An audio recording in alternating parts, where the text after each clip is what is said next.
Matamgi Manipuri Wari channel asibu tabiriba khwai pumnamakpu taramna okjari. Ngasi sumahusagom Kokchakpi Nungshibi 13 suba tangkak amok puduna lakjari. Punna taminarasi. Thembisana mana tawramba thabaktu leafleduna chair adu chinglimba lomda mamai leisilai. Sor sang hondokladuna chinglimbada yenglaklaga. Aise nangi kanana. Josi Thembisanaги sakpham adu ubada hena masadu nikre. Nikmaladuna lepa fawbo ngamsilaktre. Thembisana lepkalaklaga tapli chinglimba lomda lakli. Magi mamangda lepli. Makut ani doso lonaraduna wa makha muktarai. Aise nangi kanano haibane. Chinglemba adugi ona taina bawa oina khumlai. Nangi simi usitruba hadura. Aikhoi se kari oina oge. Aina nangonda kai haikige. Wa makha muktarai. Employee amana karamba wahi wata sisinani haibase nang khangdabra. Pharasu patrasu nangse aigi employee ni. Nakhoi ne hekti kushira sita wayabra. Chinglemba sumagi maong aduda sauningna. Nangi thabakda thabaklo aigi su thabak leiri. Nupi mu erdine khara liri khoiriba tam kokchakpi nature do horkono. Nang se mayamna mem kaina ga haina baduda harauri boyre ko. Aidi nokpu nokningi. Wahai adu tamada Thembisana saungna laurei. Hey, you stupid. Just follow the rule, not arguing me. I am the owner of this mall. You should remember it. Nang nay se kanani haina oi. Nang na dugum bahay biya nupi oina ubra ise. Nang kariyarige, ha? Nang na igi thakta pangang ya bro. Adu so nang gi boss amada. Nang mana hekta sisina ba ya bro. Nang na tawriba thabak say, paisa say, aigi iral ngakta ni. Nang gumma kay shulay taba mi amana ingonda dugum bahay biya ba miro. Thabak lay hairadi mathak thongba mi amadagi leaf lawraga natraga hairaga lawba yaina. Madu nang khangda bro. Mafam say nasagi ni khanglaga thabak tawbaduna ne maru oigani. Mathak thongba mi ge ayaba yawdana hekta pangchita chatpa tawningba tawbada adu yarai. Nasana khango mafam say yamna chawba mole Manipur gi oina ne marak maya gi donate. Nangu mama egi thabak ta holuba say egi mai sokpane. You get out from here and this is your last warning. Chinglemba Thembisana de saungna yengnamlaga thokre. Kagi thongduma so sauri bani haiduna kan hekta thinjulamlaga chatki. Phingna chetli chinglemba Jos na madingda sot inari. Mafam aduda thabak tawduna lairiba mising amadi mall aduda pot laiba lakliba mising mangonda kumhaigumna yengnari. Photo kapasu yaunaribani. Chinglemba saungna mall gi rooftop ta kakhaladuna lepladuna makhwanga metladuna leptuna lei. Asawbana henman kibana soradu su chaungna holi. Pukningda mathanta su taxi sonjari. Nupi macha pet lawi mana aibu kari oina urige kainaga. Nang soidana aise kanano haiwa khangan kinaina. Nupi oirambagine lepna thabirabani. Nang nupa ga oiramladine ngasaina roiba lawardang. Nupi ne haina wakal fatharaga lairabani. Aina sida thabak tawrise ai thabak phangdabagi tawbani kainaga khaluri maline. Bitki wani tawrasu tawruse. Chagliba koktuna de nangi company se kuidi kuire nupi macha. Somdana kanana post tawraklino makhoigi company gi mi kharana Facebook page ta group ama semba duda Chinglembana Thembisana gi kada saungna thokiba duda uhoba kharana photo kapna kiba du thagalaktuna wai jainare. Malim sa Facebook ki notification ama lakli haiduna yenglubada ure. Amar sa tomthel sa uraduna ngakna yengna duna leiri. Ngayak leiraga comment mathang pinarakli. Makhoigi mall da thabak tawba sing mayamgi manungda khwaidagi masak phajaba nupina pamnabade Chinglemba khaktane. Josu Chinglemba bu tanarakpani. Masu tanjadu da phone la ihaina phone du yenglubada Chinglemba kadaida jatkige khanghaudre. Phone tawba su pairakidre. Jos Thembisana na cheibage pakhatkidre. Chinglemba na sauraga chatkiba duda kari tawrakani haiba ngamdabagi pakhatna leiringai duda Malem calling. Pakhat pana sordo maning mamang samnadre. Bye, nagai dalege. Malem sa comment singdo yengli tuna mathang call tawri. Makhoi masan tawnarabani na busy da laikre. Ngayak leiraga Jos mangonda call tawsala e Jos calling. Tuna call do pairi Jos. Hello, Jos. Akhoi di makhada lai kari tawrage. Chinglemba Sor hanba handa boy tawduna thiba phangre. Kari haino? Ay second floor da lay, law. Jos phone ka kadai da lay kena masu thiri, phangdrabada stair da famlaga layri. Malem ga tomthin ga Jos na famli ba stair tu da fam thara Kadai chat kya no? O thi ba phangdre. Tongni ne, kamain tawri no? Kokchakpi ga, masu kokchakpa olaga law thanara iba. Kokchakpi du so phajana nei sila in ham, masu ne aise. Tari ba idine, somda mo ani langnaraga ne, thingmoi chele aise ne, film ni pura. Malem so wa makha tara Phingli ko phingdu ka ne, ekhoi kokchakpa so ne, phing bane aise ne, chak manara mani ba. Jos phamlamba dagi hawgala Kana de, am de thiru sala. Thiru se. To floor da leram ga da male, ay aying ba khar lorke, chalamo no ene. Malem kum thakre aying balogwa, Jos ka tomthin kana, to floor da ka khala Makoi ani na kakalakpada chinglemba bench ama leibaduda hippaga leiramba aduda makoi ani mak sor hondo Pakhalamba du su pharaduna makoi ani chinglembagi manakta changsala Mong hadana sankraba nungsa marakduda hippaga leiramba duda tomthina bench duda makongna kawi Chinglemba khangboi laukpoi laukhala Hoi kanano Tomthin makwanga metlaga michi khachila nokladuna Kaidawrino aduna? Chingnemba mamito amuk uiselanga thawan sadana. Chalo yare, nathok tawro chalo. Ay ngakta tumkike, tumningi. Hawjikpo tumha matamlo. Natrasu tumme. Thabak tatchani ko. Thanung tasanoy, mawalogde. Nupine na ay nahanbibagi wane. Natade ngasayna ne, mamay dudaw ay khutum mami taram ladawni. Ay khutin dudane, mamay apikpa dudane, tinpam bawg layroy. Yare, taningre, tindat baga koktat baga tawardana. Hagolo, kita phamge.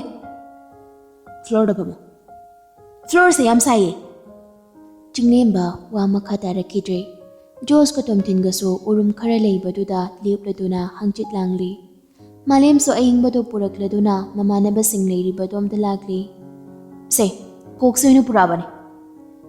Jos so tomtin da piri.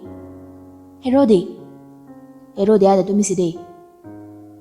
Kaidawribasina, tumniye. Yam pakti he, asuk sakrikansida tumningi kainaga. Chinglemba so taribani, makoina ngangnaribado, adubu kaisu khumlakte. VIG da kadi loire. IG ga yaukraba haise. Ngasai na yaukre. Ontok na chutui da ko. Jos ngakna. Kaina no eni hainariduna. Ho, hero sina hero sabai warini da. Ngasai nang na film na me haido, release tawkre ba. Josu poketage phone do logthoklaga IG da changlage yengli ure chinglemba na thebi sanagi ka gi thongdu kanna thingjilamlaga sound na chetkibagi video amadi photo na chingba FB dage 15 minutes da 15k yokre IG da so 15k ni comment mayam na soloiri paba ngamdre comment section do pokhairi comment section da patho mirem di marang kaina leibalam damnina Jos video do yengna hare tawrisidi kaino ba ona taina ngaktani ne side kaisum wari khangdaba moina yam kangbaga sadana ngangnari mayam singne somdana is loira aisane lawnari singduga Jos hauna dum nokhala hauna supara comment singdudi loire kokchakpi na chingle mi tanthok tawrisiba kari marangi saroga chatlino chinglemba thabak to kanu ko kokchakpi gi wabo kaishu khalono Mai de sawardi asingak tane kaisu tawroi. Saunu chinglemba. Mamanaba singduna chinglemba bu themjinbiri. Josti pana bu kanna nokli. Malimna. Kaino nang nakanna mu nokli duna. Kamien siuraga ne yam nokninglakba. Kaige. Chinglemba tumlamba dagi hawgalakladuna makhoige manakta lakli. Malemgi manakta leiriba kokto ama pairaga makhumda hangduktuna thakli. After 15 days, ngasidi yaifaraba nungairaba numitni.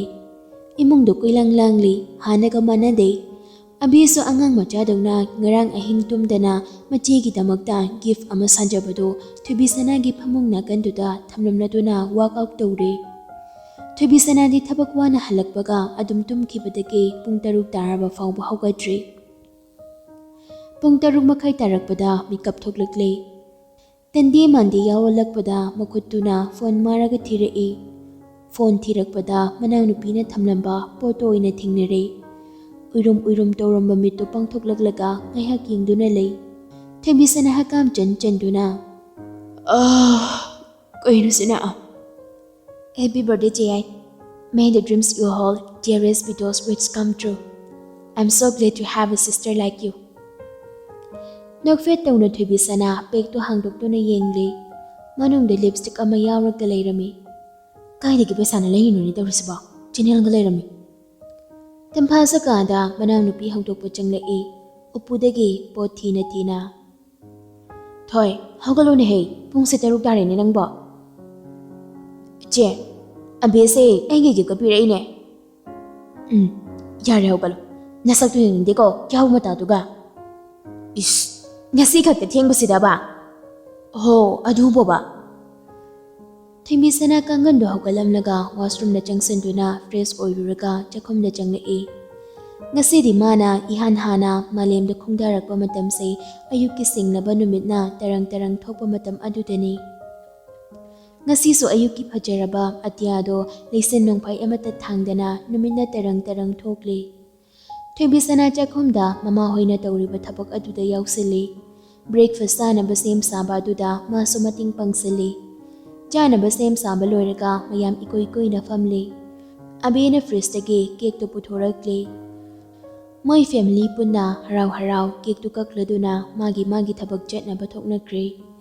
Thembisana su khara jaraga mafiloi silaka thokladuna mamagi manakta lakladuna. Ma, horen di mall da pung taruk adwaidane baba ga biga lao. Handakti ege birthday say mall doina mayam punna tawragi. Tamphaso hospital chatnaba kumtharakle mamagi manakta changsanduna manam namhallanga makhoi ani chatnaba tungtha mangtha imungdagi thokminarakle. Thembisana wa makha tarai. Che, horen noi sai duga angi birthday yawalo. Nane bok du suko lohong dorabani na sakang makhang na ba ko. Phani ne bema. Ngasi di mall du so leiting semli. Chinglim basu mahausa gom mall da lakli. Mayam na tawriba du da ngakna yingna du na leiri. Ngasi sibo kari galay jano tawrisba. Mayam kasina irang galangi sina. Decorate katawine kari galay jano. Asam na khana masomagi mathau tawri. Ngayhak leiraga Thembisana su harauna mafam aduda lagli.